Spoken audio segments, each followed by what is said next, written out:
Welcome, everybody. We are going to do another rundown here of, we're not going to do a rundown of the day. We're going to go ahead and predict the matches for tomorrow, go over the matches that are going to be happening on the final day here at Dreamhack Malmo. It's going to be both semifinals played out, both best of threes, and then a grand finals, best of three as well, happening at 19 CET, I believe. I think. 19-ish. Don't quote us. If we're lucky. Well, actually, it has to be, because that's the thing is, SVT are here, so they're the Swedish national television. So apparently the grand finals is going to be broadcast on Swedish national TV. So Really? it's like the grand finals has to be at that time. Yeah, that's sick. So there's like no, if the semifinal ends early, doesn't matter. You're going to wait until that like slot for the TV. So it's sick though. Yeah, it's pretty It is cool. sick.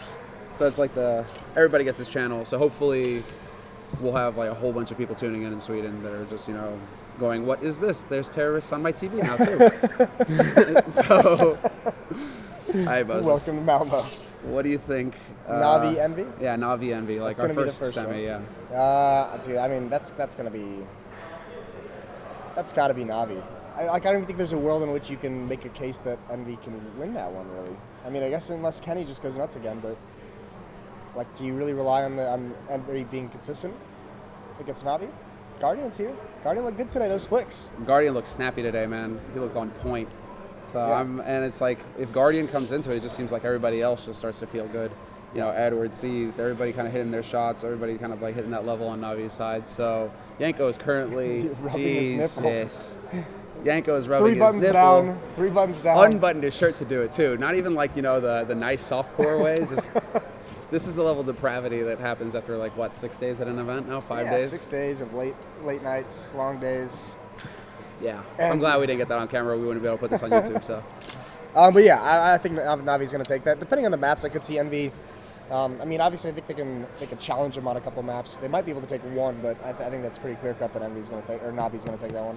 I think so too. It's kind of hard to call against EnVy, especially because they don't seem to have anything going on their T side unless Kenny goes God mode. Or Apex. So it's like they are that team that just relies on individual plays at the moment on their T sides especially. So yeah, it's gonna be too much. I think Navi's gonna take that pretty easily.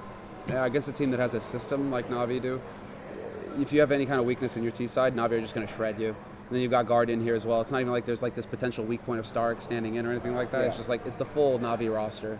Navi actually have, in my opinion, Navi have no excuse not to just completely, trash this tournament and win the whole thing. I just want to see Kenny and Guardian just duel it out. I would love if those two players just exploded and both had huge series and just went one right at the other. He just needs to show up. Like Kenny, this is how EnVy know if they're going to do well or not, is whether Apex or Kenny are hitting their shots in DM in the warm up. Yeah, that's they literally talk about that earlier. It's just like Apex is like, I was hitting my shots in DM, I felt good, and then he goes on and drops 30 kills. It's just like, okay then. But if they don't, we'll all be watching them warm up. DM. Yeah, we'll tweet out. And we'll tweet. If they're looking good. They're hitting shots or not. Well, there you guys go. All right, so we both have Navi on that one. Second match of the day is going to be Godsent versus NIP. I think NIP is going to wreck them. Yeah. I think it's going to be a slaughter. This NIP version has been insane to watch. It's been good to watch. I just think that it's a question of whether the inexperience and how young the players are on Godsent is not going to be a factor in this, right? Because, Threat himself in the post-match interview, he was just saying, we've struggled a lot versus these guys.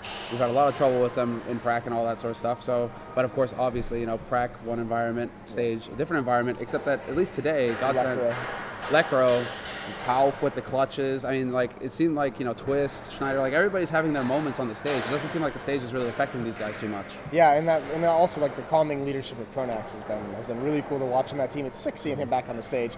That's so cool how he just disappeared for 4 months. You haven't heard a word out of him. Comes back quietly in Ancients, and then he has this team that comes in here and just starts wrecking house. I mean, do you know what would be the sickest thing? You remember how Pronax started a legacy? Yeah. Dreamhack 2013. If you really wanted to be out there, you call it. Yeah, Dreamhack right. winner 2013. Pronax came in with this team called Fnatic. They went up against these monsters called NIP. Didn't really stand a chance. Didn't really look like they were going to do anything. And then they won the first major in CSGO history. And that was after a week of practice for that team. Yeah. That was which was just insane for that to happen. So. Do you know where they found Lekro? FPL. Apparently, Twist found Lekro on FPL. Yeah. They were just like, this guy's actually pretty good. He comes from Public Clear. Mm-hmm. He was joined up with FPL because of Public Clear. And then they were like, this guy's kind of good. And they started playing with him. And then he goes on and drops 30 frags on the last map that puts them into the semis. Yeah, that was sick. That was baller. All right, so we both have you NIP. think NIP? Yeah, I think NIP's going to be... I have to go with NIP, even though the story from Pronax would be sick. But I have to go with NIP. Okay, so based off that, our final would be NIP versus Navi. And you know what? I'm going to get a little weird. I'm going to take NIP in that series. I was waiting for it. I'm going to take NIP in that I series. was waiting for it. The tactical approach that Threat has brought in on top of all the skill. I mean, it's just sick, this form of NIP when you watch them, just on the mini-map even. Like, just their positioning is so much better as a team, their game sense, and how and when they make moves and make plays. It's so fun to watch. It's so good. It's so good. And I think they have, I mean, with this crowd, especially in Sweden, I mean, that does play a factor. So I'm going to take NIP in that one. For me, it all depends on the bans, because it's going to be tricky for NIP. NIP, their best map is Cash, and Navi insta-ban Cash. Yep. So it's like if they can't count on Cash to get them a strong start somehow in the series, then the map's kind of, it's like, do you want to play Navi on Train? Virtus. I don't think they mind after tonight. They just played Virtus Pro on Train. Yeah, except that was not Virtus Pro. I mean, that was like Snacks. And then, these other guys called VP, kind of showed up to try and help out. Who wear the tag? That's about it. I mean, that was not a fun match to watch. All right. Gotta go. I think it'll be played out close, but it has to be Navi in the end, just because of like NIP maybe not being able to come through on the maps across the board. There's got to be a bet we could put on this, on the YouTube channel, public bet. Jesus. There's got to be something. I'm not shaving my head, bro. I'm not shaving my head. I just spent 6 months growing out this hair again. Oh God. All right. Now, what do we do? I had a bow bet with Thorn. Do we do a kneel bet? Yeah. We could do the kneel bet. I'll do a kneel bet. All right, Jesus. Well, if anybody actually hears this because of the goddamn stage breakdown that's happening behind us, yeah, we're going to have a kneel bet, and it's perfect because Moses, he's already creamy. All right, see you guys tomorrow.